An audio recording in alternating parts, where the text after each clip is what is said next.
What makes a good pocket knife clip good? Well, the first step is to have a strong opinion. It's a zero-sum game. It either works pretty well, or it's the worst pocket clip ever made. It's also proportionate to price. The more you pay for the knife, the more likely it is to need a better pocket clip. So what type of pocket clip do you like? Some bros are wireframe bros. Others like it as deep as possible. Then you have the cold steel. They think a good clip should be a fuck you to your fancy boy wool trousers. But why don't we look at a few, then examine what I like and why you're wrong. Please note, manufacturers from Knife to Knife switch up clips. Just because one clip is sucky doesn't mean all of them are on a manufacturer's knives.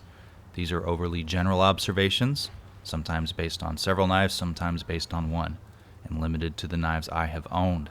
It isn't intended to be a final word on pocket clips, just some half-ass observations that may help explain thinking in my review videos and help point people into the right direction about what pocket clips they like. First, let's look at the pocket shredders. Cold steel. I have quite a few cold steels in my pants, which turns out is a perfect sentence. Generally, they're stainless steel and hard to lift with your thumb and test their tension unless you want to rip your fingernail off. It's true for the Broken Skull, the Colossus, the Spartan, the Holdout, the Fuck You Folder, and the Eat Shit and Dadao. Okay, 2 of those I may have made up. The pocket clips on the AD-15 and Frenzy seem to be a little more forgiving, but mostly they're pretty hard. A cold steel pocket clip isn't happy unless it takes a piece of pants with it.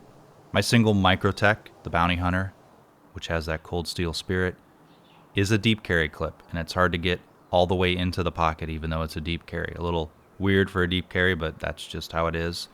This design looks very similar to other Microtechs on their Ultratech line, so, I guess you could take them off and bend them, so Godspeed to you. Often when you slide this into the pants pocket with thick fabric, when you lift the clip as you slide it in, it can hurt your tender finger meat, or feel like it's going to rip off your fingernail. But I guess real men just walk it off and regrow that fingernail. Sorry for complaining, Microtech fans. Spyderco's and Benchmade. For a lot of their general purpose knives, these 2 companies get it right. A good functional reference clip for me is on the Endura 4, the first good pocket knife I ever bought quite a while ago. It's positionable to all 4 corners of the knife. It's stainless steel and isn't too tough on the pocket or loose. It isn't deep carry, but it's not something I can complain about unless it's, of course, like the Microtech and it doesn't go all the way in the pocket. I also like the paint wear look that you get from carrying it. I know most knife hobbyist assholes these days don't want something killing their resale value, but that's not why I buy knives. I'm what you might call a different kind of asshole. I buy knives to make YouTube videos. Benchmades I have fondled and put in the pants are pretty good. Never found one I hated, except maybe for the 765. Did you know all Benchmade pocket clips are made from recycled gun parts? From the comforting split phallus of the Crooked River to the simple clips found on the 941.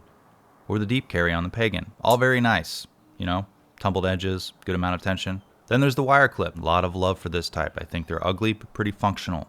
I had one on my Sage 5, but I gave that to my brother. Not just the clip, the whole knife. While that isn't a great story, the story you can tell me in the comments about why wire clips are the best is probably good. I guess my main nitpick with them is I just don't like the looks, which is not a very defensible one. So what makes a pocket clip pretty good for me? I'm not super fond of the pocket killers.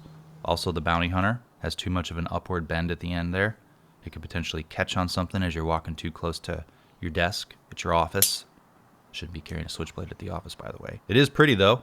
I don't have much of a preference of stainless steel or titanium. My Sapienza 21 has a great clip, the right amount of spring, not too tough on the pocket, and it's titanium.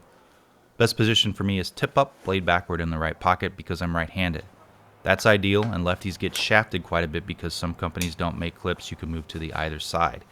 If that's important to you.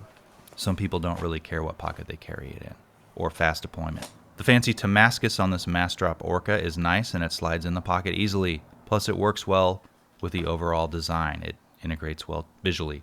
Rather, the clip isn't technically Damascus, just another type of layered titanium called Mokuti. The titanium clip on the Mud also integrates well with the design, and it's actually pretty awesome. This is a great pocket clip. What's ugly though? How about let's look at the Spyderco Farid K2 for an example of what I don't like. There's nothing really wrong with the functionality or the springiness of the clip. However, it's not integrated into the overall design of the knife, and a tumbled titanium pocket clip probably would have been better, especially for the price of the knife. Now, most Spydercos are pretty good. The clips on the Spyderco Paramilitary 2, the Para 3, the Endura, it could be argued that they are not as well integrated into the overall design, but they function well, at least when compared to, like, kind of visual works of art like the Orca. Another thing to consider, if you like the inside and outside of your pocket pristine, aggressive G10 scales like the AD15 will kill the inside of your pocket. Maybe go for something carbon fiber if you want to keep your pants nice and fancy. But the G10 does chew up the inside of your pockets at the point where the clip is pressed against the scales. Personally, I like my denim to have pocket wear, so it doesn't bother me. I just don't want something too difficult to slide in and out of the pocket and pull out. Anyway, the TLDR here is some are beautiful and functional, like these. And then there are some that are just good and functional, You just want a pocket knife, you don't care about how it looks, like these. And if the knife doesn't have a pocket clip, you can always go with the clip slip.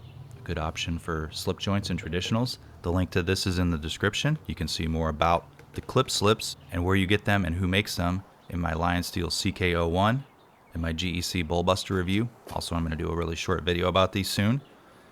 Anyway, while this is probably 5 minutes too long about pocket clips, I'd like if you comment, subscribe, follow me on Instagram, say hi to my patrons, and thanks for watching.